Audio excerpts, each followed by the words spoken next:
Welcome into the Commander's Report. I'm your host, Jack Sperry, and for one last time here for the 2024 season, I've got my film takeaways this time in that NFC Championship game loss to the Philadelphia Eagles, and there are things in here, guys, that I think makes this loss 100 times worse. Before we get into my film takeaways from this football game, guys, tomorrow our off-season coverage here on the Commander's Report kicks off. Cut candidates, free agency rumors, draft, trade, all this kind of stuff. The Commanders are going to be extremely busy this offseason. Breaking news coverage every time Adam Peters makes a move. Weekly mock drafts on the channel as well. 7 rounds, letting you guys know which players I think the Commanders are going to be targeting, and so much more. We're going live every Wednesday this offseason, starting at 5:30 p.m. Eastern Time as well. So mark your calendars every Wednesday, 5:30 p.m. Eastern Time. It's going to be such a fun offseason, guys, so make sure you click that subscribe button right now for all of this extensive and free Commanders coverage coming our way over the next several weeks. So my first takeaway here from watching the film in this football game, guys, is that this was not on Jayden Daniels, all right? And I said this in my post-game reaction after the game, and, watching the film just, confirmed that more for me. I thought that Jayden actually looked composed. I thought he looked like the moment wasn't too big for him. I think that he looked prepared. He was making good reads. Even with pressure in his face, he was making good decisions with the football. And, he threw an interception late, but at that point it was a desperation heave. When you're down multiple scores, you had to try something to try and get back in the game. So I don't really hold that one against him. And honestly, when you looked at the film, guys, the Philadelphia Eagles defense and their secondary is as highly touted as it is for a reason. They were locking up De'Ami Brown, Alami Zaccheaus, and even Terry McLaurin quite a bit in this football game. And the wide receivers just weren't really winning a whole lot for Jayden Daniels. And honestly, the guy that was winning the most was Zach Ertz, his tight end. So I just didn't think there was a lot of opportunities for Jayden to throw the ball down the field, to do a lot of things. And even despite that, he was converting on third downs. He was converting on fourth downs. He was consistently moving the football before the game really got out of hand. I think that the reality of the situation here, guys, is that it's tough for any quarterback to win a football game on the road against a team as good as the Philadelphia Eagles when your teammates are fumbling the ball with the way that they did early on before the game got out of hand. I mean, you had 3 fumbles that were not on Jayden Daniels in this football game, all of which were recovered by the Eagles in Commander territory. And then, you pair that with a defense that can't stop the Eagles offense from scoring touchdowns, a referee crew that honestly had some questionable calls, but honestly, that wasn't the reason why the Commanders lost the game, and neither was Jayden Daniels. I thought he had a pretty decent game, and I am so excited for this kid's sophomore season, having a full year to work with his guys in the offseason. They're going to be bringing in so many new pieces and hopefully bringing in a couple new weapons for him to use so that next year when they face the Eagles in the NFC Championship game or whoever else they play,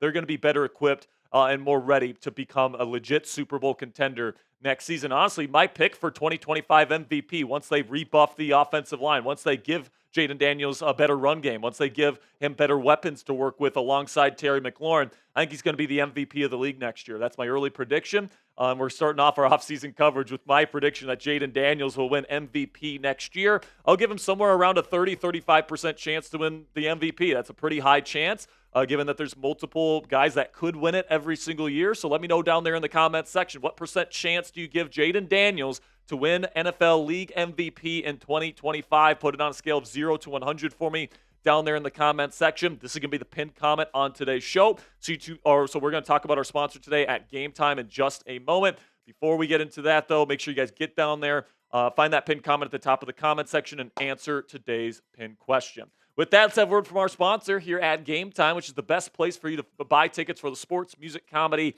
and theater in your area. Game Time has a new feature on their app called Game Time Picks that makes getting tickets for live events even easier. Game Time Picks filters out the fluff to show you only incredible deals on great seats, so you don't have to waste time searching through thousands of tickets. All you have to do is select the Game Time Picks button at the top of the screen when you get into an event you want to go see, and Game Time is automatically going to filter through their entire database of tickets to find you the best deals on the best seats with the best views so that you and your family can always get the best deals possible on any ticket you get to any live event. What I love about using the Game Time app is you get the lowest price guarantee on any ticket to any event, all in pricing so you don't get slapped with crazy fees at checkout, and flash deals so you guys can get even cheaper tickets the closer you wait to game time. Take the guesswork out of buying tickets with Game Time today. Download the Game Time app, create an account, and use code CHATSPORTS for $20 off your first purchase. Terms apply. It's just for that first purchase, guys. Again, create an account and redeem code CHATSPORTS for $20 off. Download Game Time today. What time is it? Game time.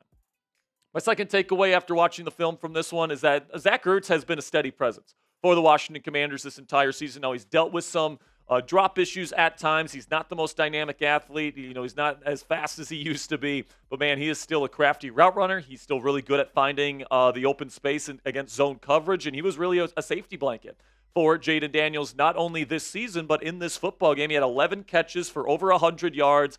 He was a very efficient receiver. He's honestly the only really truly efficient receiver in this game. Terry McLaurin did get a touchdown, but honestly, they were shutting him down for most of this football game. And Zach Ertz was the guy in the intermediate level, short, all these different things that was really there consistently for Jayden Daniels. And I think that he has had a very solid bounce-back season this year. The Commanders ended up signing him, and there was a lot of doubt, including from me, where I was like, is this guy still got it? Can this guy still play at an NFL level? And I think he answered that question in a positive manner this season. And I think if the Commanders brought him back next year, I would be okay with that. But that really is the question, right? Will the Washington Commanders turn to rookie tight end Ben Sinnott as he enters his second season in the National Football League? Or do they bring Zach Ertz back for another season here? Obviously, his connection with Jayden Daniels is really good. He wants to come back to Washington. He said that today to the press. He says he doesn't want to retire. He does want to play football next year. So why not bring him back to the Washington Commanders? So what say you guys? Let me know down there in the comment section. Would you bring back Zach Ertz for the 2025 season? Give me a yes or a no. It'd probably have to be for a pretty relatively low contract number. I don't think Washington wants to pay too much to bring him back, but I think they will be open-minded to it. Let me know what you guys think down there in the comments. Another takeaway I have is that B-Rob just isn't really a needle mover at RB1. Now, I love B-Rob, all right? This guy has his own chant on this channel, all right? B-Rob, B-Rob, B-Rob, B-Rob. We love B-Rob, all right? But you look at the best run games in the National Football League. They've got big-time needle movers, dynamic playmakers. Saquon Barkley, we saw it on film on the defensive side of the ball where Saquon's just running away from guys. And B-Rob just doesn't have that kind of level of explosive play ability. I think that he can still be a part of the solution here in Washington. I think that, he's somebody that can fight for extra yardage. He brings some good size to the table. I think that Washington will probably look to let go of Austin Eckler, who also isn't a dynamic playmaker. I think they're going to try to replace him at his running back 2 spot here, and they're going to try to have a little bit of a committee next season. So I think they're going to spend a relatively early draft pick on a running back that they believe in. And listen, man, this is a great year if you need a running back in the National Football League. There's a ton of really, really great running back prospects. These are my 8 favorite right now. These guys will probably end up going by round 3. That is day 2 of the NFL draft. But even if they wanted to get somebody that they believe in on day 3, I think that's something I would be open to. But if you are going to let Austin Eckler go and you're going to add somebody to this rotation immediately, I do think you want to get somebody by the end of day 2. These are the guys that I would keep my eye on. We're going to be talking a lot about these guys throughout the offseason, though, so I won't dive in too much. Another thing that I came away with after watching the film here, the offensive line got their ass kicked, and the guy I was most disappointed by was Tyler Biadasz, because I think Biadasz has actually had a really good season this year, but you can make an argument he was the worst offensive lineman on the Washington Commanders front on Sunday, and that's saying something because there's multiple people that were having issues. So I think Biadasz will be back next year. He will be the starting center. He signed a multiple-year contract, and I'm fine with him coming back at center, but I do think that Nick Allegretti needs to be replaced at left guard, all right? I appreciate Nick Allegretti and his toughness and his culture fit and everything that he brought to the team this year, but, he's just not consistent enough as a pass protector and as a run blocker.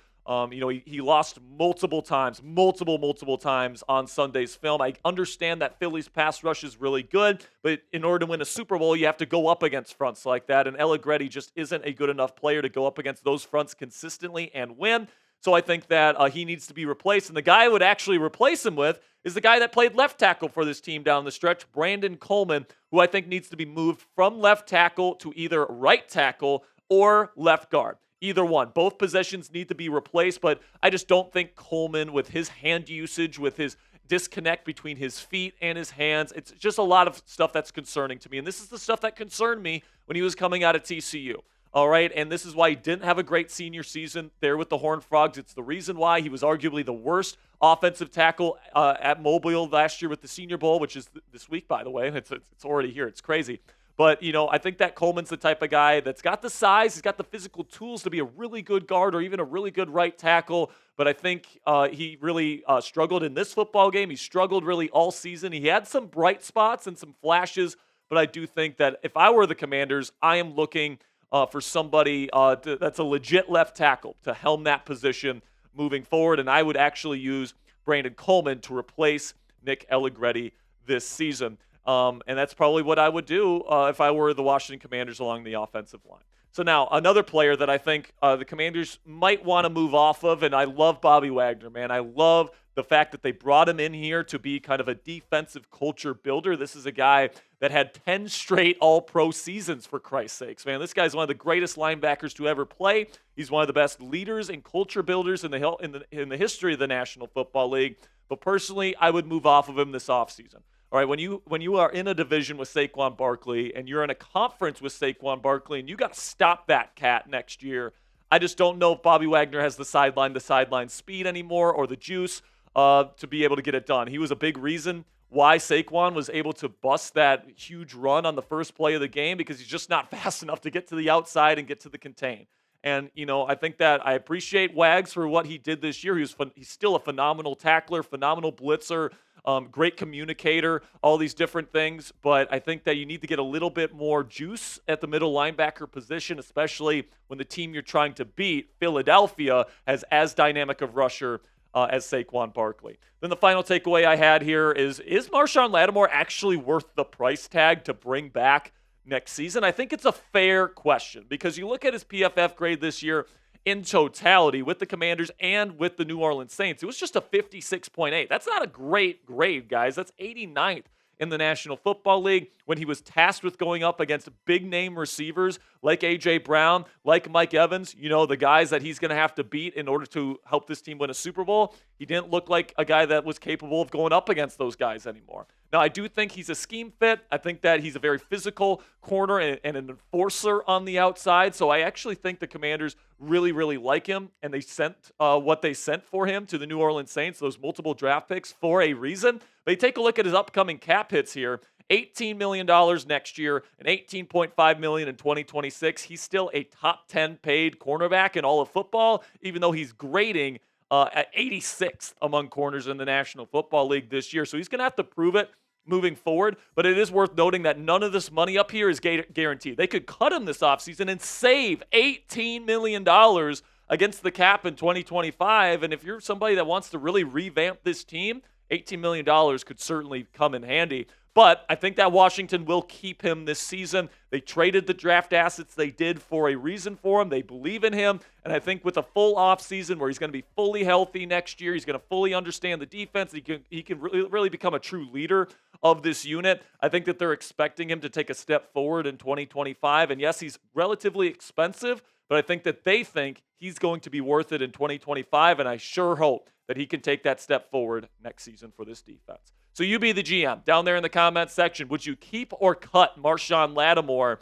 If you cut him, you save $18 million, but if you also cut him, you're pretty much throwing away all the draft capital that you sent to New Orleans this year if you do so. So type K if you would keep him for another season, or type C if you would cut him. Let me know what you would do down there in the comments section.